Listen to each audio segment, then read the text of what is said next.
শুভ সকাল বন্ধুরা, নমস্কার। কেমন আছেন আপনারা সকলে? আশা করি আপনারা সকলেই ভালো আছেন, সুস্থ আছেন। আমি বর্ষা দে দোরই হায়দ্রাবাদ ব্লগে সবাইকে স্বাগত জানাই। ছোটদের অনেক অনেক ভালোবাসা, বড়দের প্রণাম জানিয়ে আজকের ব্লগটা আমি স্টার্ট করলাম। আজ হচ্ছে শনিবার। শনিবারে আরও একটি নতুন ব্লগে আপনাদের সকলকে স্বাগত জানাই। শনিবার মানে এমন একটা দিন যেখানে শনিবারের কাজের তাড়াটা একটু অন্যরকম থাকে।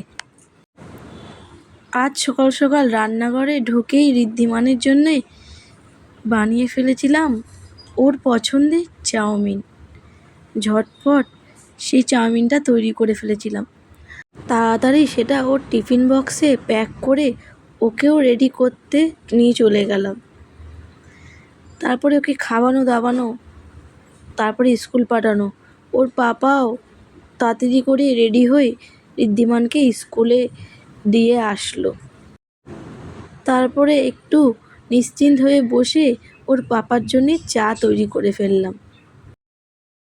চায়ের মধ্যে দিয়েছিলাম একটু এলাচ আর একটু লবঙ্গ, তো তাতে চায়ের টেস্টটা একটু অন্যরকম লাগছিলো।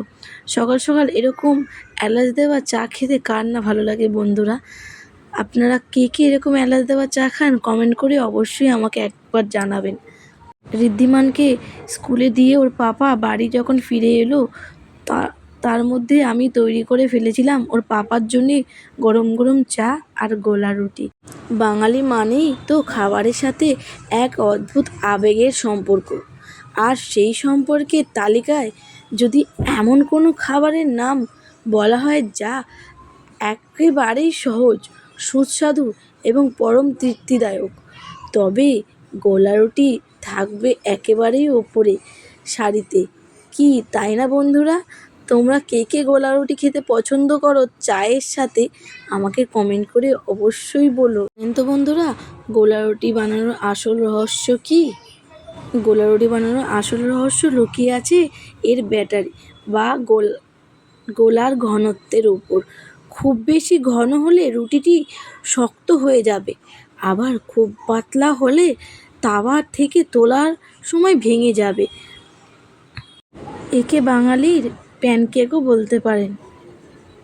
কোনো ঝুট ঝামেলা নেই, মাখারও ঝামেলা নেই, শুধু গোলান আর তাওয়ায় দিন, তাহলেই তৈরি হয়ে যাবে আপনাদের দুর্দারুণ স্বাদের গোলা রুটি, যা আপনারা সকালে নাস্তার সাথে খেতে পারেন, সন্ধ্যে নাস্তায়ও করতে পারেন।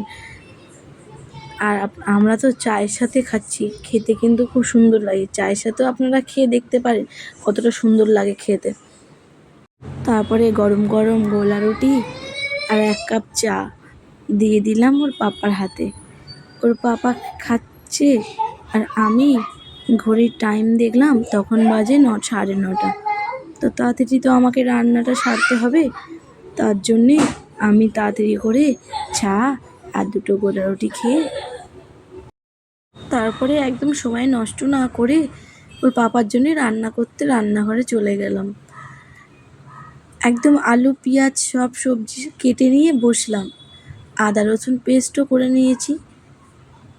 আর এবার মাছগুলো ধুয়ে নেব।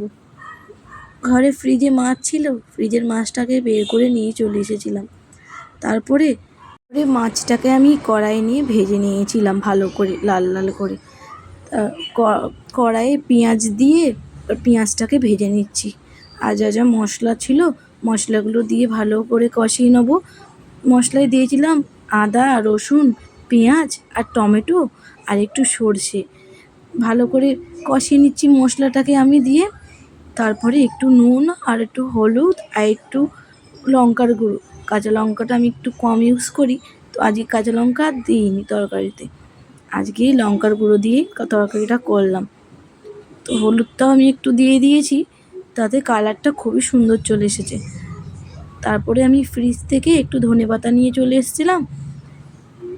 লাস্টে তরকারি হয়ে যাবার লাস্টে আমি একটু ধনেপাতা ছড়িয়ে দেবো।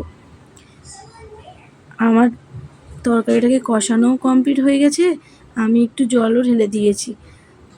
এবার ঝোলটা ফুটলেই যে মাছগুলো ভেজে রেখেছিলাম সেই মাছগুলো কড়াইতে ছেড়ে দেবো। আমার রান্না কমপ্লিট হয়েছে। আমি ওর পাপার জন্যই বানিয়ে নিয়েছিলাম একদম ধোয়া ওঠানো গরম গরম ভাত আর জিভে জল আনা মাছের ঝাল। রান্নাঘরে শেষ হতেই ওর পাপা দুপুরে টিফিন বক্স গুছিয়ে নিয়ে অফিসের জন্যে বেরিয়ে গেল। ঋদ্ধিমানের পাপা অফিসে বেরিয়ে যাওয়ার পর থেকেই যেন আমার ঘরের আসল যুদ্ধ শুরু হয়ে যায়। একে একে ঘরের সব কাজকর্ম সারলাম। ঘর গোছগাছ করা, বিছানাপত্র গোছানো, রান্নাঘরে সব রান্নার পরিষ্কার করা, রান্নাঘর গোছানো। হাজারো ব্যস্ততার মাঝেও মনটা শান্ত হয় যখন স্নান সেরে ঠাকুরের সামনে বসি। প্রতিদিনের মতো আজকেও খুব সুন্দর করে ঠাকুরকে পুজো দিয়ে নিলাম। ঠাকুরের চরণের মাথায় ঠেকিয়ে যখন একটু আশীর্বাদ চাই, মনে হয় সারাদিনের সব ক্লান্তি এক নিমিষে উধাও হয়ে যায়। পুজো শেষ করতে না করতে ঘড়ির কাঁটার দিকে তাকিয়ে দেখি ব্যাস, ঋদ্ধিমানকে স্কুল থেকে আনার সময় হয়ে গেছে। মাদের জীবনে বোধহয় এই ঘড়ির কাঁটার সাথেই বাঁধা, তাই না?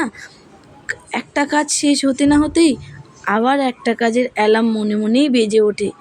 তাই এক মুহূর্ত দেরি না করে বেরিয়ে পড়লাম ঋদ্ধিমানকে স্কুল থেকে আনার জন্য। তো আজকের ব্লগটা আমার কেমন লাগলো কমেন্ট করে অবশ্যই বলো। যদি ভালো লেগে থাকে একটা লাইক করে দিও, চ্যানেলটিকে সাবস্ক্রাইব ও ফলো করে পাশে থেকো। আজকের মতন আসি, আবার দেখা হবে।